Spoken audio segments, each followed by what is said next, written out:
Mantan Menkominfo Johnny G. Plate melalui kuasa hukumnya pada Selasa 13 Juni 2023 memastikan siap menjadi justice kolaborator.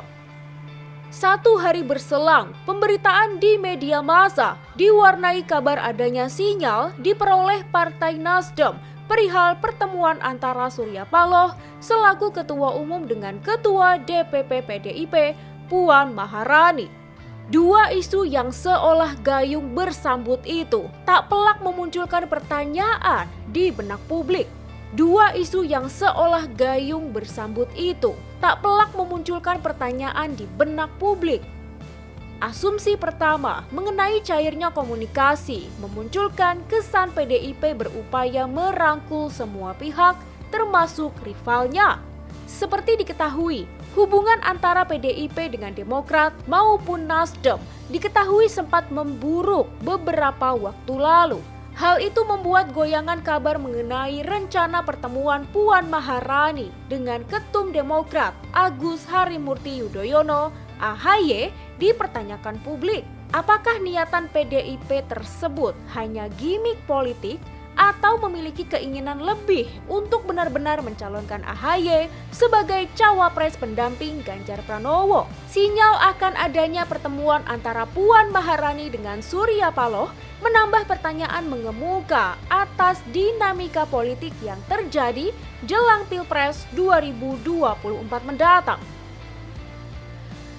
Menarik mundur ke belakang, sebelum kabar niatan Johnny G. Plate menjadi justice kolaborator, pusara kasus korupsi Tower Base Transceiver Station atau BTS sempat memunculkan nama-nama tokoh lain yang diduga terlibat. Salah satu nama yang beredar adalah suami Ketua DPR RI, Puan Maharani, yaitu Happy Hapsoro. Kabar ini sendiri telah dibantah oleh PDIP melalui Sekjen PDIP Hasto Kristianto di tanggal 29 Mei 2023 lalu.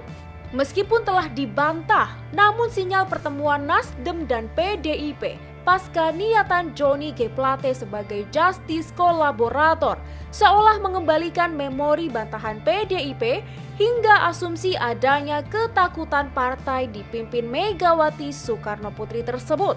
Meskipun telah dibantah, namun sinyal pertemuan Nasdem dan PDIP pasca niatan Johnny G. Plate sebagai justice kolaborator seolah mengembalikan memori bantahan PDIP hingga asumsi adanya ketakutan partai yang dipimpin Megawati Soekarno Putri tersebut.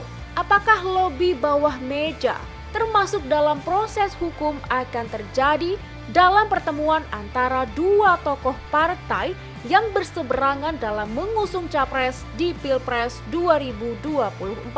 Pakar hukum pidana dari Universitas Islam Indonesia, Muzakir, mengingatkan hukum harus tegak lurus tanpa terganggu kepentingan politik.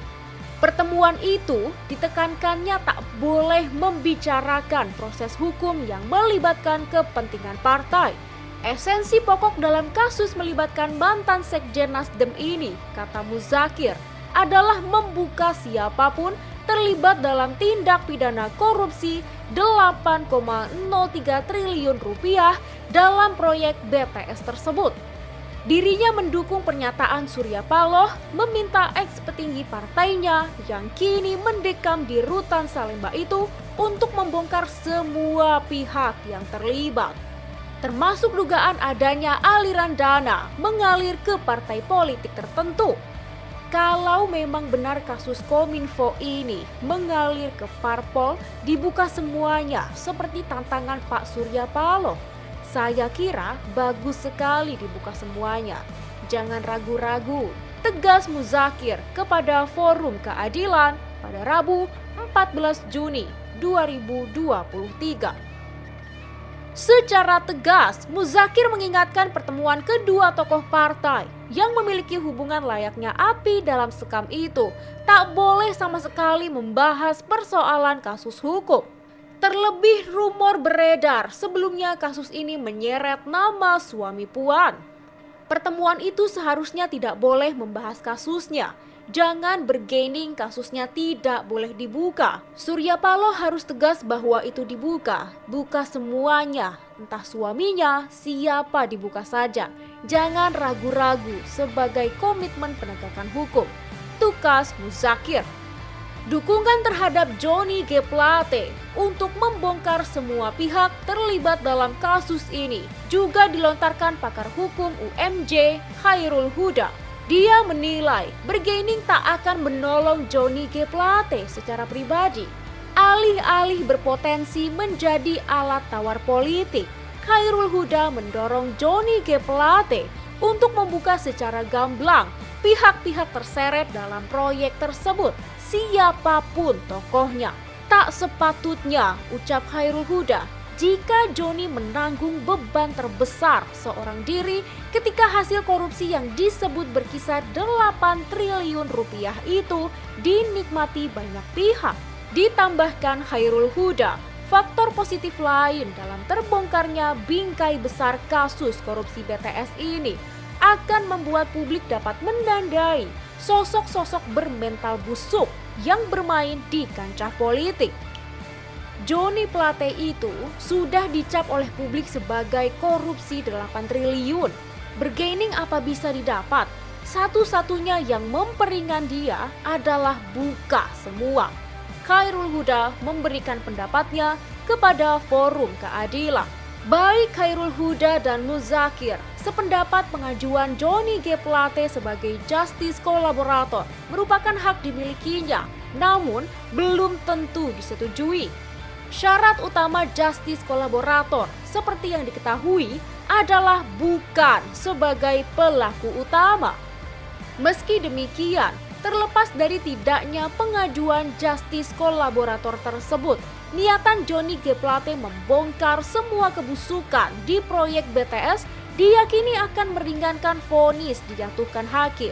Terkait keinginan Johnny G. Plate, Kejaksaan Agung memastikan niatan tersebut akan menjadi pertimbangan jaksa. Namun Kepala Pusat Penerangan Hukum, Kapus Penkum Kejagung RI, Ketut Sumedana mengatakan keputusan diterima atau tidaknya sepenuhnya menjadi wewenang daripada majelis hakim.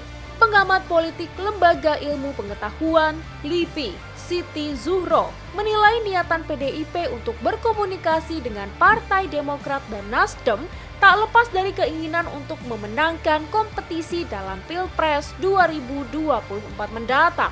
Itu adalah strategi taktik merangkul, jelas Siti Zuhro kepada Forum Keadilan. Langkah mengesankan komunikasi telah berlangsung lebih cair tersebut, diungkapkan Siti Zuhro tentunya menguntungkan kedua belah pihak. Dirinya memandang bila terrealisasi, maka kondisi tersebut telah menunjukkan adanya kesadaran komunikasi politik yang baik di antara elit politik. Penampakan harmonis antara partai yang berseteru, lanjut Siti Zuhro, harus menjadi pintu masuk untuk memutus mata rantai politisasi agama hingga upaya menjegal satu calon tertentu. Sependapat dengan pernyataan Muzakir dan Khairul Huda, ia menekankan kasus hukum tak boleh dijadikan barter atau politisasi hukum. Mestinya tidak masuk ke arah sana. Akan membuat demokrasi kita mundur kalau kong kali kong hanya karena hukum. Hukum masuk ranah hukum, jangan ranah kompromi, tegasnya.